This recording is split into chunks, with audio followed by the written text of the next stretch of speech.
So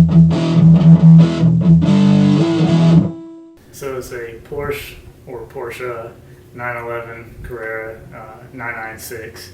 Bought it back 5 years ago, back in 2014. It's my first Porsche, not the most expensive, as you know, many of them are. You know, the air-cooled 911s are up in the $50,000 range.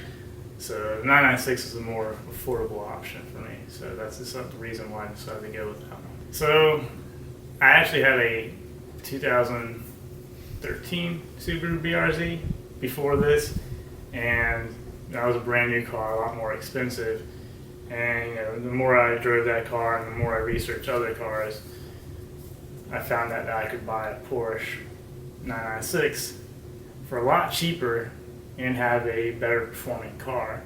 So the more I researched into it, the more I kind of grew towards it.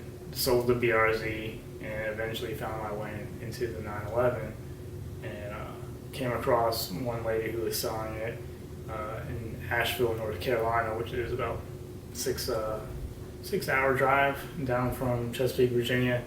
So we called her up, talked to her for about like an hour on the phone, and we just hardly talked anything about the car itself. We talked about, you know, just anything a car enthusiast would talk about, like racing and racing history and the previous cars that we've owned.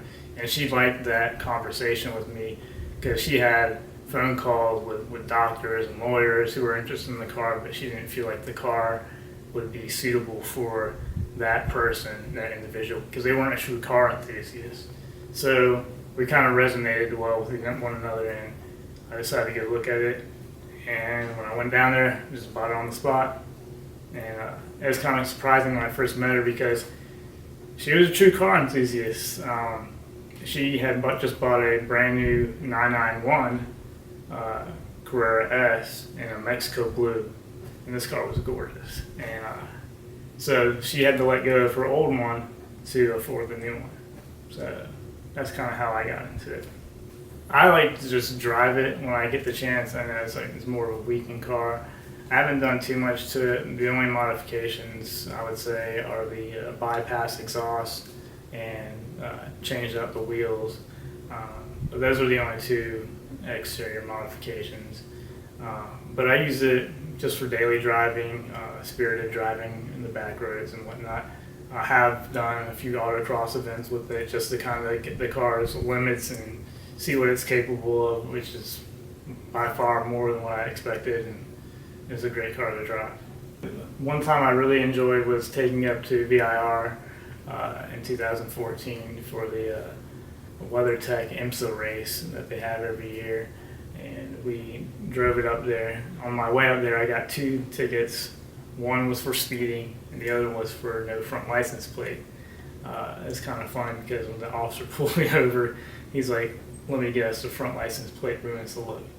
At that point, you really can't disagree. I had to hand it to him. He got me on that one. He called me out on it, so I was like, "Yeah, you got me."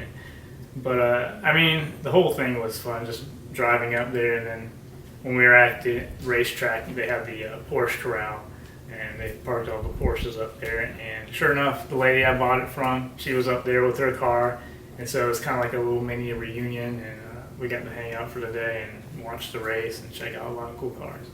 I'm part of the Porsche Club of America, the First Settlers region, and been a part of that since I bought the car. So about 5 years I've been a member, and they do a lot of charity events around the local region and monthly meetups.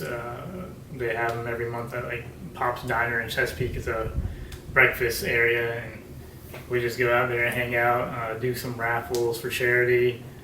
We have other events too throughout the year. One of my favorite ones is the turkeys in the trunk, where we load up the boot of the car, which I guess is the hood or the front or whatever you want to call it.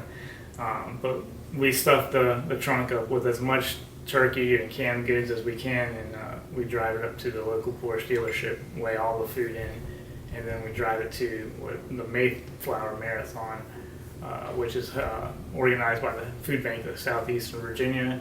And then we drop it off all there, and then we go our way. A good group of people, though. Everybody in there is really nice, and I get along with just about everybody in the club. Even though they're a lot older than me, I mean, they approve of it.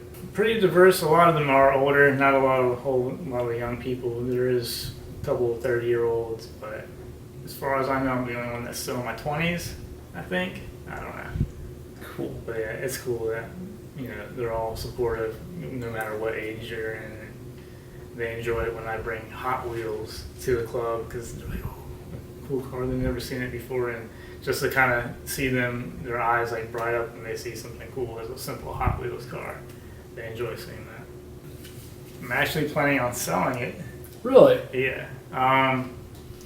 So I've always wanted an air-cooled Porsche. It's been kind of like a dream car, a 964 preferably.